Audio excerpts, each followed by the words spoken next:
President of CII, Chris Gopalakrishnan, incoming President Ajay Sriram, Chandrajit Banerjee, Sumit Majumdar, and Jayant, past presidents of the CII, members of the National Council, representatives of the media, ladies and gentlemen. I'm very happy to be here to interact with the National Council of the CII, which over the years has played a key role when it comes to taking our economy forward, also giving very useful inputs to the government when it comes to policy formulation, and also working closely with the government, particularly during challenging times when the financial crisis, followed by the economic crisis, did adversely impact the Indian economy. It has been a journey which has been momentous, a journey which has had its own ups and downs. But overall, when we look back, the economy has performed well despite the setbacks, the global downturn, and a very depressed investment climate globally. At the same time, we cannot close our eyes or be in denial that last 2 years we have faced strong headwinds. Having said that, it's clear that the overall growth during the 10 years of the UPA has been almost 7%. We did rebound quickly after the 2008-9 crisis to go to 8.5%, sustaining it again another year. And then we have slipped to 4.9 and maybe 5.2% this year.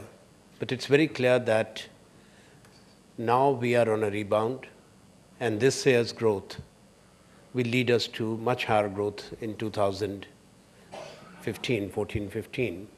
That's without any doubt.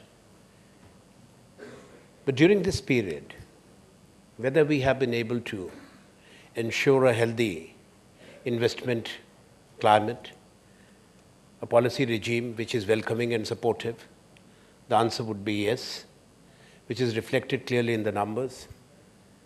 Between 2004 and 2013, $293 billion worth of FDI came into India, out of which 176 billion is the number of the last 4 years.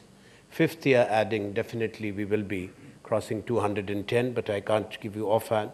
We still have 2 more months numbers to come in February and then March. We will know where we stand.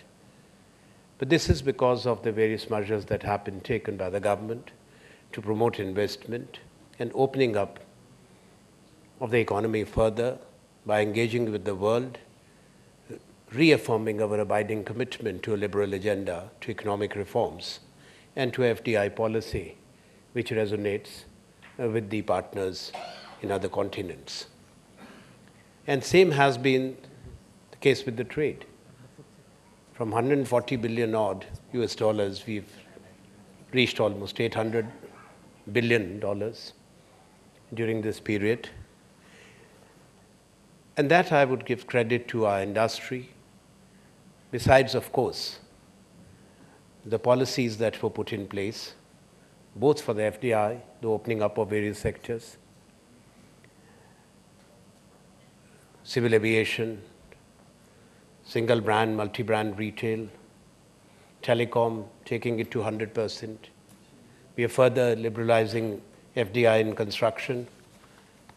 We are pushing for opening up the railways for FDI. There's a separate window which we have succeeded in creating in defense, where proposals of more than 26%,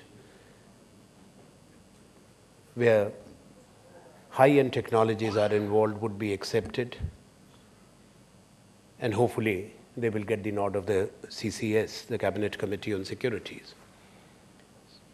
It's now for the industry to look at what has been done. We also need to look at what needs to be done. That would be the agenda when it comes to the next planning, particularly after the elections. So every political party is applying its mind.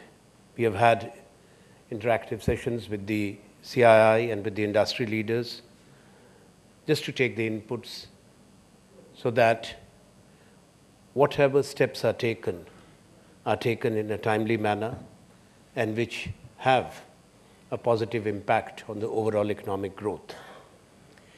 But the philosophy as such has to sustain, that is of sustainable but inclusive growth. We are conscious of the fact that national incomes has trebled during this period since we embraced the liberalization approach. We have a healthy investment rate at 35% we are sustaining as a country, but there are concerns over the investment rate, which was fairly good at 34-35%, but now is hovering around 30%. This is where we need to focus more when it comes to the savings rate. Because investment rate, even if we can take it to 37-38%, that should be the objective which India ought to have. If we have to look at the priorities, it's very clear. Manufacturing and jobs is an imperative that has to be given priority attention. We have tried to do so in the last 4 years by putting in place a policy regime and the national manufacturing policy, which you all are aware of, which we have referred to. Today the Finance Minister too referred to in his speech. We have now the Delhi-Mumbai Industrial Corridor moving very firmly into the implementation phase. Two of the early birds project of the cities have been launched, the Vikram Udyog Puri in Ujjain, and also Shendra Bidkin is ready in Maharashtra, where the land and all the approvals are there, and the agreement between the central government and the government of Maharashtra. Two global cities are also ready to be launched any day, depending on the convenience of the concerned state governments. That's one near Noida in UP and one near Gurgaon, the global city. So when we look at the manufacturing policy, its priority is to create 100 million jobs in 10 years, raising the share of manufacturing to 25-26% of our GDP. Whether it's achievable, that of course, definitely the answer is yes. But what India needs to do is, as we establish these integrated greenfield industrial townships as the national investment and manufacturing zones, 14 of which, not 13, but 14 stand approved, 8 along the DMIC. Now we have moved forward also on the southern corridor, where the progress is satisfactory, and I'm sure that by 2015, you will see major decisions being made on the southern corridor, which has been extended up to Chitradurga. The third is the Amritsar-Kolkata. Before we left for Davos, it was approved by the cabinet, and now we will take the next steps, and a group of ministers is meeting soon, perhaps this week itself, on Amritsar-Kolkata industrial corridor, which will connect with the dedicated eastern corridor. And the fourth is the BMEC, the Bengaluru-Mumbai Economic Corridor. That's the only one where UK is coming in as an equity partner and also as a technology partner. For the first two, it is Japan. Without going into details, I would like to underscore the fact that Japan's interest and commitment to be a long-term partner for India's industrial growth, India's economic growth, is truly commendable.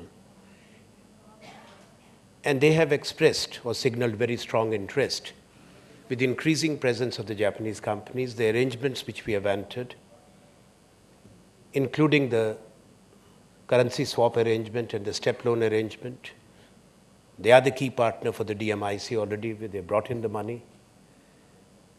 And this arrangement India had never entered into with any other country. Particularly the step loan is for a period of 40 years at 0.1%.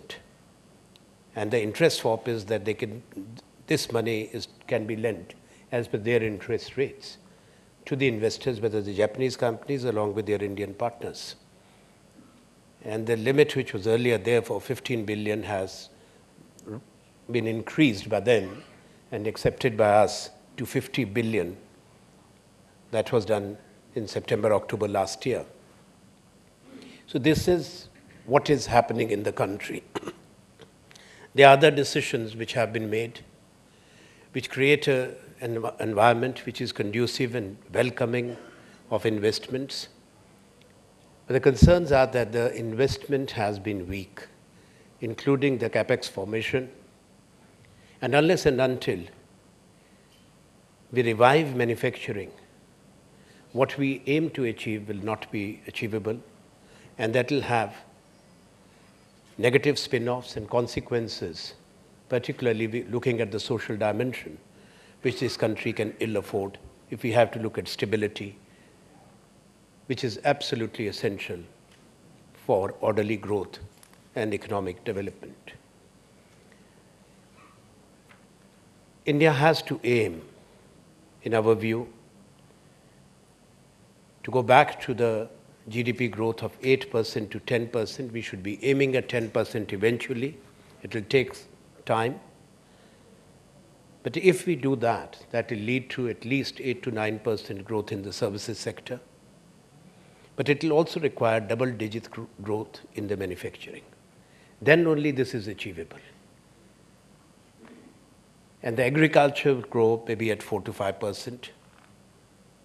The priorities have to be, besides the manufacturing and all that I have said, to ensure that there is adequate availability of credit to the industry, affordable credit for the industry for investment purposes, to make Indian industry and our manufacturing more competitive. And for that, the other aspect is infrastructure. And the third is to bring down the transaction costs. Number of steps have been taken, and some have been completed successfully. When we look at rationalization and simplification, particularly with regard to the FDI policy, the single window approval mechanism, the provision for which has been made in the NMP, that's a reality today. We've also taken other steps which brought down the transaction costs by almost 50%, but we still have choke points, including the container movement and the ports. And that should be the priority, how to bring down the transaction costs further in the next 5 years. Third are the labor reforms. We are trapped in labor laws which are dated, which are hurting the labor, which are hurting the industry. The availability of labor, and particularly skilled labor is essential. And that will be given a special focus and special attention. Along with that, the steps that we have already taken need to be sustained. That's doubling the contribution in R&D, also continuing our work on innovation where sectoral verticals have already been established. Institutions have been created or augmented, if I say IIT, IIMs from 6 to 13, from 8 to 16, from 1 to 5 National Institutes of Science, from 1 to 5 National Institutes of Design. Look at the number of new universities, the allocation on education. It has really gone up almost tenfold, from 11,000 crores to close to 90,000 crores. This is to give more scientists, to more PhDs in science and mathematics. That should be India's mission, because China is already producing 40,000 PhDs. The US, it has overtaken US with 24,000. and India is still below 10. We need to go to at least 20,000 PhDs in India per year, and that we have to do well within the next 5 years. I may also say that when we are talking of inclusive growth, you have to bear in mind that the concept of a welfare state will remain important for India. Even rich countries and developed countries do have interventions, welfare measures, welfare schemes in place. It's ongoing debate whether subsidies are desirable. Subsidies in those areas which add to the burden of the economy have to be moved away, phased out. But there are other welfare measures which should not be confused with subsidies, particularly when we are talking of issues like food security, rural employment. But how do we mold these schemes? Because nothing should be frozen. I have been an advocate personally, and even for the resources that we spend for rural employment, that we should be putting in more money. Yes, but at the same time, bring in skills training as part of the Manrega, so that skilled labor, semi-skilled labor is made available to industry. So these are some of the measures which India needs to take. We feel that generation of wealth and resources has to be given the right attention and support, but at the same time, redistribution and reinvestment of resources is vital, because India will see now more and more people who are getting better informed with the use of technology, the better exposure, and people will be demanding their rights, and they would expect results, particularly when it comes to economic growth, and also their participation. It's not only the trickle-down effect, which is definitely there, when it comes to benefiting those sections which have been kept out of the developmental parameters. But it's also important that the state has resources to do so. I have no doubt that we have not only the optimism, but the self-confidence as a country, and the industry too has, to overcome any adversity and to ensure that we revive, sustain, and accelerate India's growth momentum. And that's where the political parties, the governments of the day, and the industry leaders will have to work closely together. And when I talk of political parties, and that's the last comment I want to make, we cannot but register very strongly what has happened over 3.5 years, where every decision has been called into question. Policy formulation was made difficult. Decisions made in the larger interest of the Indian economy and the good of the country got challenged. We have allowed a narrative which is both negative, hurtful when it comes to the India story, but also partisan politics. As a responsible parliamentarian, it saddens me no end what we have seen. Where the highest forum of discussion and debate, what has happened in the last few days is the emotive, highly emotive issue of a division of a state. But prior to that, there were no emotive issues when Parliament was held to ransom. If other countries have suffered, and we have seen how America was on the brink of it because of the logjam that they had, partisan politics can hurt India's story. It has already done its damage, and this is what the others have to answer for. Because mind you, those who have been doing it ought to remember that bad precedents have been set. Unless and until this is impressed upon all, irrespective of which ideological stream political parties are. We have three clear streams as of today, if I have to exclude the very important factor that is the regional parties, who may not have a national agenda or a coherent national vision as such because of their appeal is limited, but they do play and will continue to play a very important role in national politics because of the coalition governments that have become the order of the day for the last 15 years or more. That is exactly what's happening in India.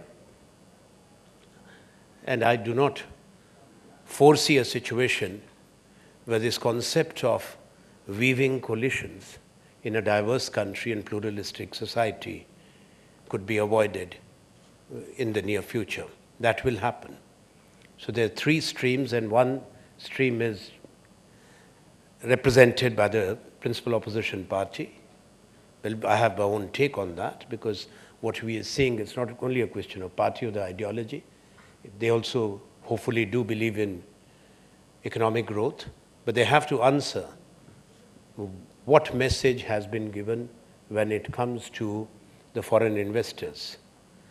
Why many of the progressive decisions taken by the government have been opposed by those who claim to be committed to development, committed to attract investment. It's not one but many of the decisions, including the opposition to opening up of civil aviation, opening up of multi-brand retail, the threatening statements which continue to be made, is not helping us. Governments will come, governments will go. But India remains, and that is the most important. So that is a stream which we are seeing, which is kind of an authoritarian stream, which is a negative stream in the sense that it is opposed to many of the measures which liberal democracies have to embrace if India has to continue or sustain its growth momentum. And the other is populism, which is bordering anarchy. There is need for improvement of processes, delivery of services, governance reforms, administrative reforms, electoral reforms, judicial reforms, but not destruction and demolition of institutions, disregard of those institutions which are vital for the functioning of Indian democracy. Because it is important for us to remember that there has to be stability for orderly development and growth, and that in any case must remain the first to be achieved, because without that the momentum I am talking about, a reviving of the growth, may become difficult. Just to conclude now, whatever the challenges may be, my experience working with the industry for a long time and looking at our institutions and the aspirations of our youth, I am clear in my mind that India can be fully assured of its future. Thank you.